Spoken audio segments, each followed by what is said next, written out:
Hello दोस्तों, कैसे हो आप सब।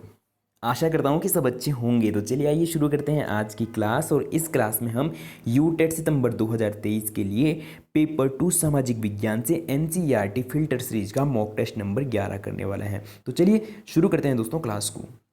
तो दोस्तों अगर हम बात करते हैं कि इस क्लास में हम क्या करने वाले हैं, तो दोस्तों क्लास 7th की एनसीईआरटी से दोस्तों ज्योग्राफी से chapter number 1, chapter number 2, chapter number 3 के क्वेश्चन आंसर करने वाले हैं। तो चलिए शुरू करते हैं दोस्तों क्लास को। और इससे पहले दोस्तों क्लास 6 को हमने कंप्लीट कर लिया है। क्लास 6 की ज्योग्राफी, पॉलिटिकल और हिस्ट्री को हमने क्या है 10 क्लासों में कंप्लीट कर लिया है। और ये एनसीईआरटी फिल्टर की क्लास नंबर 11 है। तो चलिए शुरू करते हैं दोस्तों क्लास को आज के पहले प्रश्न के साथ।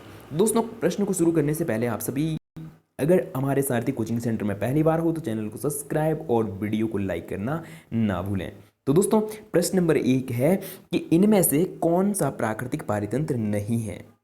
हमें ऑप्शन दिया गया है मरुस्थल, ताल, वन, पर्वत। तो दोस्तों पारितंत्र दो प्रकार के होते हैं। एक होता है प्राकृतिक पारितंत्र और दूसरा होता है दोस्तों मानवकृत पारितंत्र। तो हमें बताना है कि कौन सा प्राकृतिक पारितंत्र नहीं है।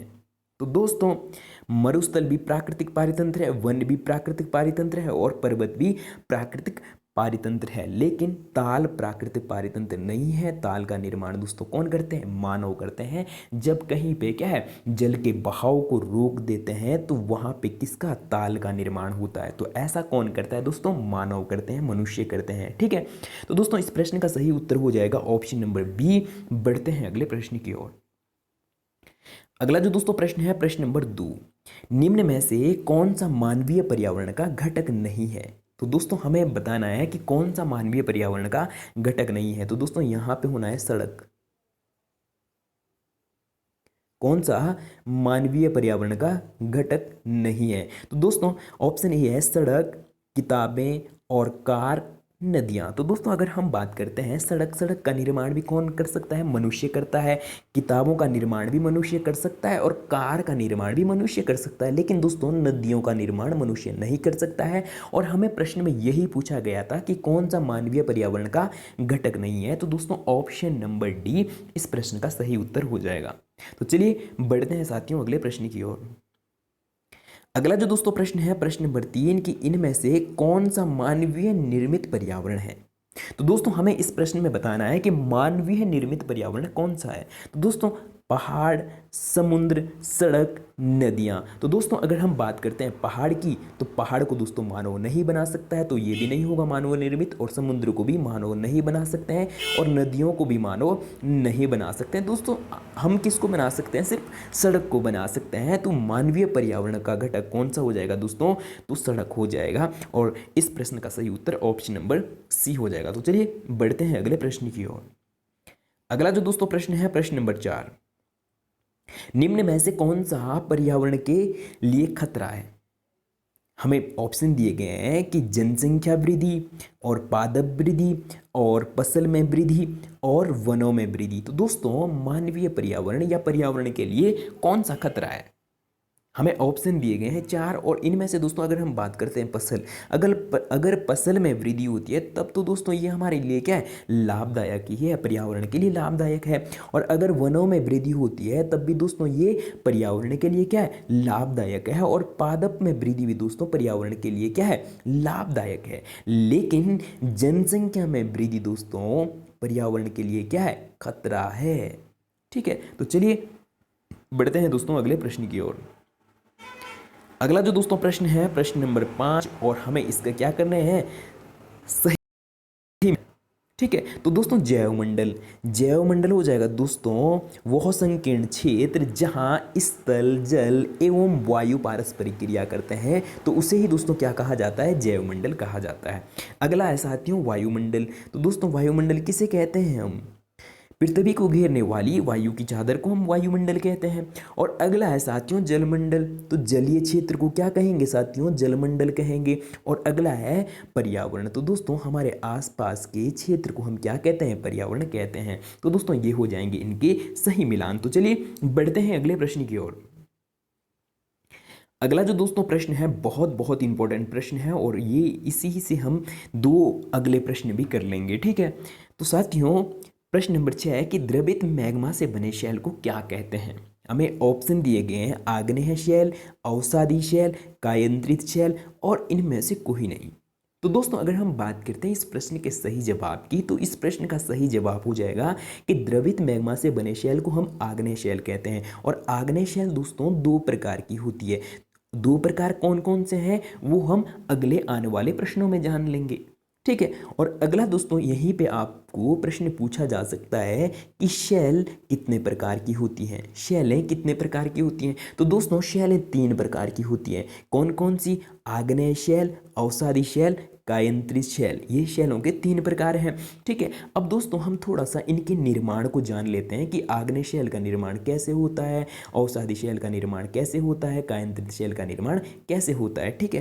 अब थोड़ा सा हम इनके निर्माण को जान लेंगे। तो दोस्तों अगर हम बात करें आग्नेय शैल, तो दोस्तों ये हमारा क्या है, पहाड़ कह सकते हैं, पर्वत कह सकते हैं, या हमारा भूभाग कह सकते हैं, ठीक है, भूमि का भाग कह सकते हैं। तो इसके अंदर दोस्तों मैग्मा, ठीक है, द्रवित मैग्मा क्या है, बहुत गर्म होता है। और जब ये क्या है पृथ्वी सतह से बाहर आता है, पृथ्वी की सतह से क्या आता है, बाहर आता है। और बाहर आने के बाद दोस्तों लावा के रूप में ये बाहर आता है। और जब ये ठंडा हो जाता है, ठंडा होने के बाद बने शैल को दोस्तों क्या कहते हैं, आग्नेय शैल कहते हैं। जब लावा ठंडा हो जाता है तो उससे बने शैल को दोस्तों क्या कहते हैं, आग्नेय शैल कहते हैं। और अगली है दोस्तों अवसादी शैल की। अवसादी शैल किसे कहते हैं, ठीक है। तो दोस्तों धूल, रेत, पत्थर के कणों से बने शैल को क्या कहते हैं, अवसादी शैल कहते हैं, ठीक है। इस प्रकार की शैल बन जाएगी। धूल, रेत और पत्थर के कणों से बनी शैल को दोस्तों हम क्या कहते हैं, अवसाद। अवसाद का मतलब ही होता है दोस्तों धूल, रेत, कण, ठीक है।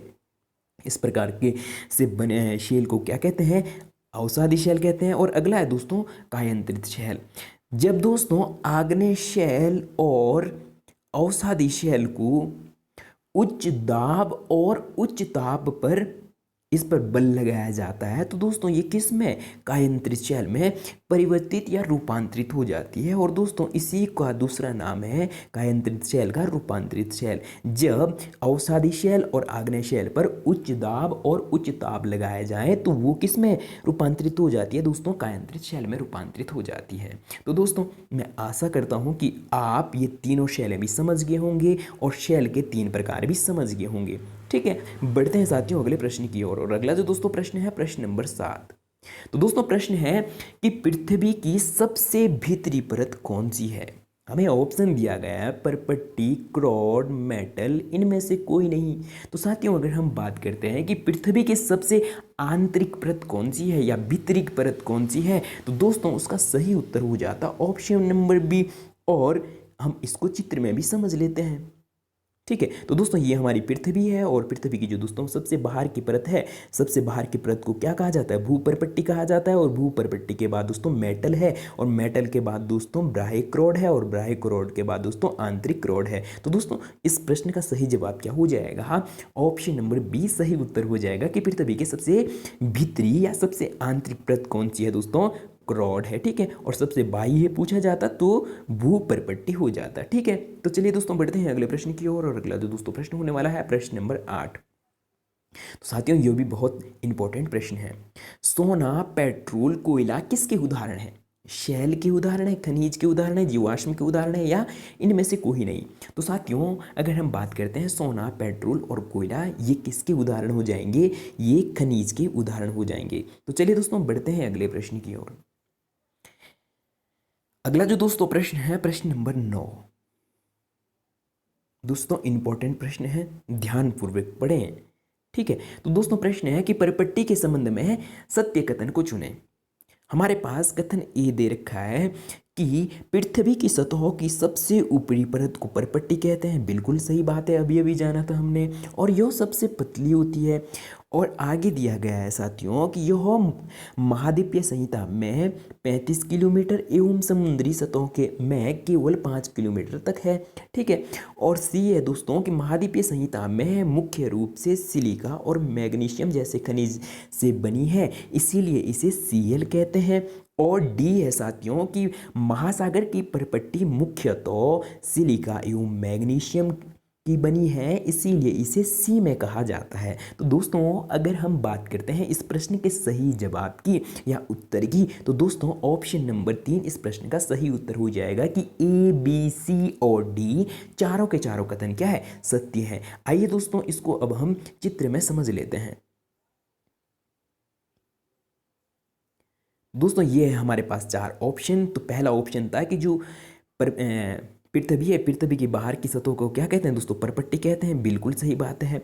और अगला है दोस्तों कि ये क्या है, सबसे पतली परत होती है, तो बिल्कुल सबसे पतली परत भी कौन सी होती है दोस्तों, परपट्टी होती है, ठीक है। और अगला है दोस्तों कि ये महाद्वीपीय संहिता में, दोस्तों महाद्वीपीय संहिता में जो इसकी मोटाई होती है या गहराई होती है वो 35 किलोमीटर होती है, ठीक है, तो ये बात भी सही है। और समुद्री सतह में दोस्तों इसकी गहराई कितनी होती है, सिर्फ और सिर्फ 5 किलोमीटर तक होती है, ये बात भी सही है। और महाद्वीपीय संहिता में दोस्तों इसका निर्माण किससे, सिलिका और एल्युमिनियम से होता है, इसीलिए इसे सीएल कहते हैं, ये भी बात सही है। और वहीं पे दोस्तों अगर हम बात करें महासागरीय संहिता में या महासागर में, इसका निर्माण किससे, मैग्नीशियम और सिलिका से होता है, इसीलिए इसे सी में कहा जाता है। तो दोस्तों इसीलिए ये चारों के चारों कथन सत्य थे और इस प्रश्न का सही जवाब हो जाता ऑप्शन नंबर 3। तो चलिए बढ़ते हैं साथियों अगले प्रश्न की ओर।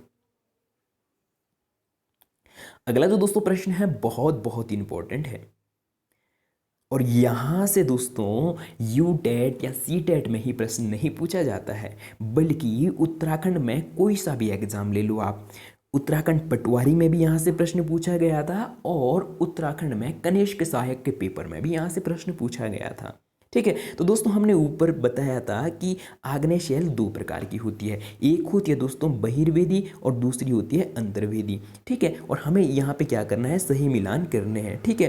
तो दोस्तों अगर हम बात करते हैं बहिर्वेदी आग्नेय शैल, तो बहिर्वेदी आग्नेय शैल दोस्तों दक्कन का पठार किसका, बहिर्वेदी आग्नेय शैल का उदाहरण है और दोस्तों उसे ही क्या बेसाल्ट भी कहा जाता है, ठीक है। और अगला है दोस्तों अंतर्वेदी, अंतर्वेदी का उदाहरण हो जाएगा दोस्तों ग्रेनाइट, ठीक है।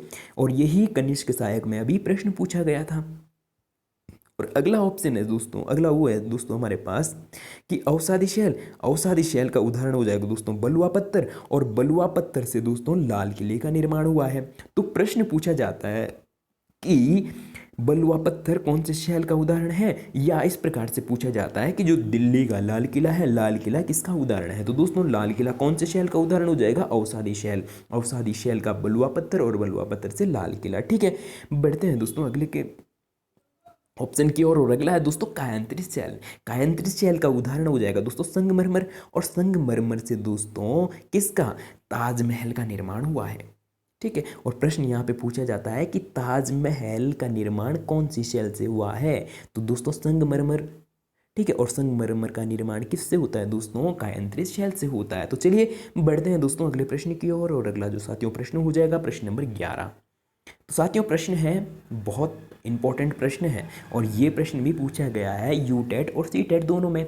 ऐसी कौन सी शैल है जिसमें जीवाश्म होते हैं, हमें ऑप्शन दिया गया है अवसादी शैल, कायांतरित शैल, आग्नेय शैल और इनमें से कोई नहीं। तो साथियों इस प्रश्न का सही उत्तर हो जाएगा ए, अवसादी शैल में दोस्तों क्या होते हैं, जीवाश्म ईंधन होते हैं। तो चलिए बढ़ते हैं दोस्तों अगले प्रश्न की ओर। अगला जो दोस्तों प्रश्न है प्रश्न नंबर 12। तो साथियों प्रश्न है कि पृथ्वी की आकस्मिक गतियों के कारण कौन सी घटना होती है, ज्वालामुखी, वलन या बाढ़कृत मैदान या इनमें से कोई नहीं। तो दोस्तों आकस्मिक का मतलब होता है कि अचानक से जो पृथ्वी है, पृथ्वी पर क्या है, अचानक से गति हो गई, ठीक है। और अचानक से गति का कारण दोस्तों क्या है, ज्वालामुखी, ज्वालामुखी जो आती है तो ये आकस्मिक गतियों के कारण आती है। और दोस्तों अगर हम बात करते हैं भूकंप, तो भूकंप भी दोस्तों आकस्मिक गति के कारण ही आते हैं, ठीक है। तो चलिए बढ़ते हैं दोस्तों अगले प्रश्न की ओर और अगला जो साथियों प्रश्न हो जाएगा प्रश्न नंबर 13। और ये भी दोस्तों बहुत बहुत इंपॉर्टेंट प्रश्न है यू टेट की दृष्टि से भी और आने वाले सी टेट के दृष्टि से भी ये प्रश्न बहुत बहुत इंपॉर्टेंट है। तो दोस्तों भूकंप के संबंध में क्या करना है, हमें सत्य कथन का चुनाव करना है या सत्य कथन को चुने, ठीक है। तो कथन ए दिया गया हमें कि भूपरपट्टी के नीचे वह स्थान जहां कंपन आरंभ हो जाता है। तो दोस्तों भूपरपट्टी के नीचे वह स्थान जहां क्या होता है, कंपन आरंभ होता है, उसे उद्गम केंद्र कहलाता है या उद्गम केंद्र कहते हैं। और बी है उद्गम केंद्र के भू सतहों पर उनके निकटतम स्थान को अधिकेंद्र कहते हैं। और सी है साथियों कि अधिकेंद्र से भूकंप बाहर की ओर तरंगों के रूप में गमन करता है। और डी है साथियों कि अधिकेंद्र के निकटतम भाग में सर्वाधिक हानि होती है एवं अधिकेंद्र से दूर बढ़ने के साथ भूकंप की तीव्रता धीरे धीरे कम होती जाती है। तो दोस्तों अगर हम बात करते हैं इस प्रश्न के सही उत्तर की, तो इस प्रश्न का सही उत्तर हो जाएगा दोस्तों ऑप्शन नंबर 4 कि उपयुक्त सभी कथन क्या है, सत्य हैं। अब दोस्तों इसको हम चित्र में समझ लेते हैं। ठीक है, तो दोस्तों ये हो जाएगा कि जहाँ पे क्या कंपन आरंभ हो जाता है भूपर्पट्टी के नीचे, जहाँ पे क्या कंपन आरंभ होता है तो दोस्तों उसे हम उद्गम केंद्र कहते हैं। ठीक है, और उद्गम केंद्र के ठीक ऊपर दोस्तों क्या होता है, अधिकेंद्र होता है। और अधिकेंद्र से दोस्तों ये तरंगे क्या है आगे की ओर बढ़ती है, और जैसे जैसे तरंगे ये आगे की ओर बढ़ती है तो दोस्तों इनकी तीव्रता क्या होती जाती है, कम होती जाती है। और अधिकेंद्र पर ही दोस्तों सबसे ज़्यादा क्या होती है, भूकंप की हानि होती है, भूकंप से हानि होती है। ठीक है, तो दोस्तों ये था प्रश्न, और मैं आशा ही नहीं उम्मीद भी करता हूँ कि ये प्रश्न आपको अच्छे से समझ में आया होगा। जब दोस्तों आप तालाब में एक पत्थर फेंकते हैं तो तालाब में जहाँ आपने पत्थर फेंका तो तरंगे किस प्रकार से, इस प्रकार से आगे की ओर बढ़ती है, और इसी प्रकार से साथियों भूकंप की तरंगे भी आगे की ओर बढ़ती है। ठीक है, अधिकेंद्र से। तो चलिए बढ़ते हैं दोस्तों अगले प्रश्न की ओर, और अगला जो साथियों प्रश्न है प्रश्न नंबर 14। दोस्तों प्रश्न है कि असत्य कथन की पहचान करें। तो दोस्तों ऑप्शन ए है कि जब नदी किसी खड़े ढाल वाले स्थान से अत्यधिक कठोर शैल या खड़े ढाल वाली घाटी में गिरती है तो यह जलप्रपात बनाती है। और बी है साथियों कि सबसे ऊंचा जलप्रपात उत्तर अमेरिका में वेनेजुएला का एंजल जलप्रपात है। तो दोस्तों अगर हम बात करते हैं कि सबसे ऊंचा जलप्रपात कौन सा है, तो वो कौन सा एंजल जलप्रपात है और वेनेजुएला का है। लेकिन दोस्तों हमें ऑप्शन में क्या पूछा है, गलत पूछा है कि कौन सा असत्य है, असत्य कथन की पहचान करनी है। तो दोस्तों अगर हम बात करते हैं वेनेजुएला का जो ये एंजल जलप्रपात है, ये उत्तर अमेरिका में न होकर कहाँ है साथियों, दक्षिण अमेरिका में है।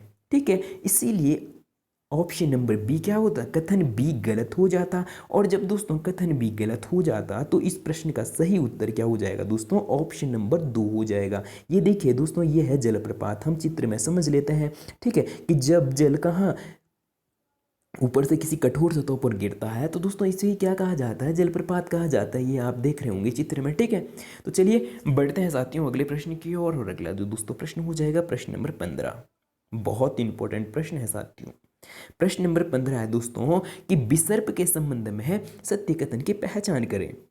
कथन ए है कि जब नदी मैदान क्षेत्र में प्रवेश करती है तो वो मोड़दार मार्ग में बहने लगती है। तो दोस्तों जब नदियां कहाँ पहाड़ों से मैदानी क्षेत्र में प्रवेश करती है तो इस प्रकार से वो क्या है, मूर्धार मार्ग में बहने लगती है। और बी है कि नदी के इन्हीं मोड़ों को क्या कहा, बड़े मोड़ों को क्या कहा जाता है, विसर्प कहा जाता है।